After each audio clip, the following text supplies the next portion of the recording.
Hello. Yeah. Hi. Yes. How big do you need the sample? I mean, what's the smallest size of the sample that you can analyze? Oh, 1 mil.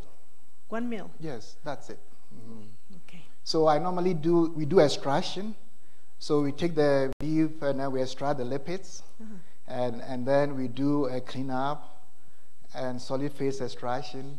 And then we only use one. We dissolve it when we beat it down, the volume, and then we dissolve it in methanol, So, but 1 mil. then your original sample is how big? Oh, the original sample, when we take the beef, sometimes we take about 1 gram of the beef, and we homogenize.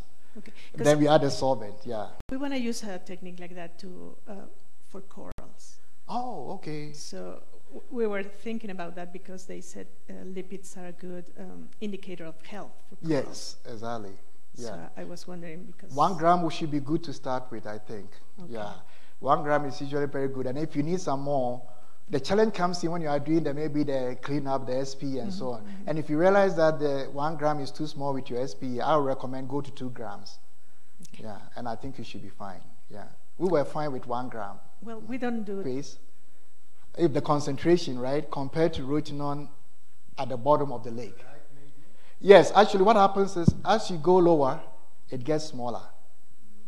Yeah, it gets smaller. Yeah, so that's what we found out. Yeah. Any other questions?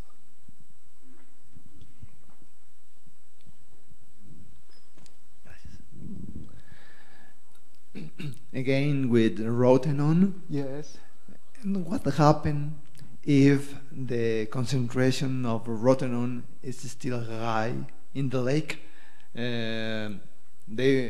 What do the government do in order to lower the quantity of rotenone?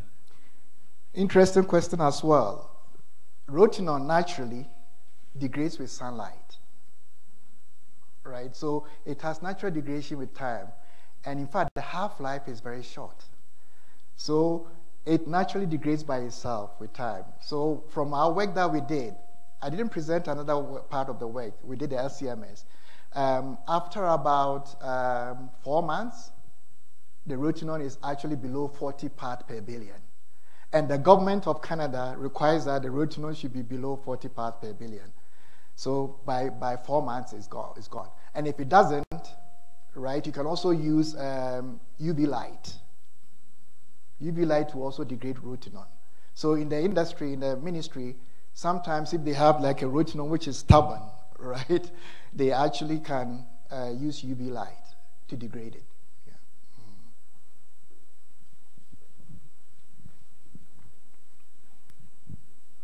Oh, there's a question up there. Yeah.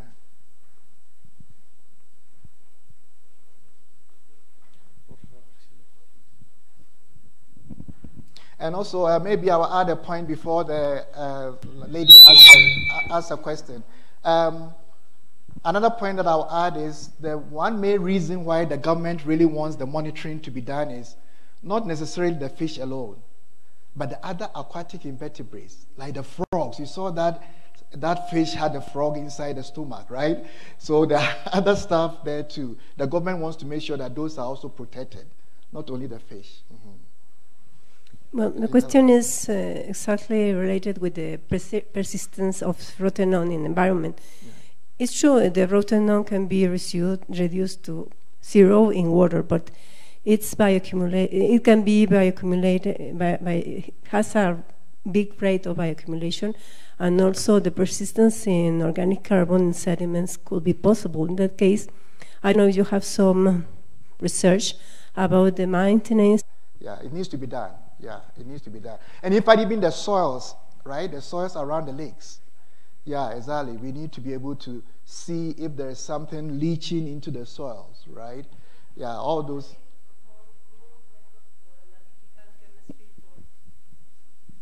In that case, you will need to perform new methods for tissues and also for sediment absorption. Exactly. Thank you. Sediment, Thank you. Yeah.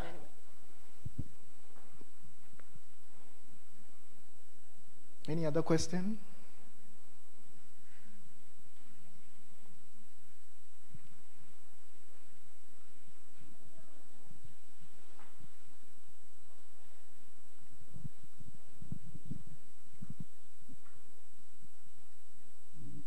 ¿Ya no tienen más preguntas?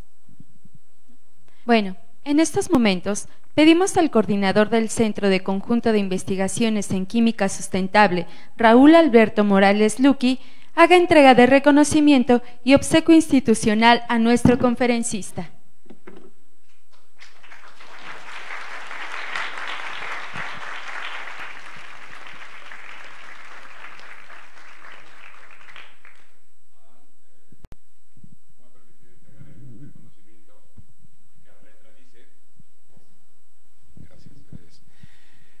La Universidad Autónoma del Estado de México otorga el presente reconocimiento al Dr. Kingsley Donkor por impartir la conferencia magistral Impact Analytic Chemistry and Industrial Practice en el marco del VIII Congreso de la Asociación Mesoamericana de Ecotoxicología y Química Ambiental, realizado del 6 al 10 de agosto de 2018.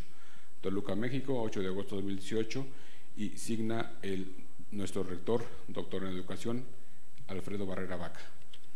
Thank you very much for so excellent conference.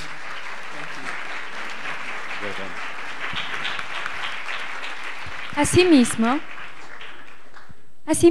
pedimos al doctor Raúl Alberto Morales Luqui realice la clausura de estas actividades.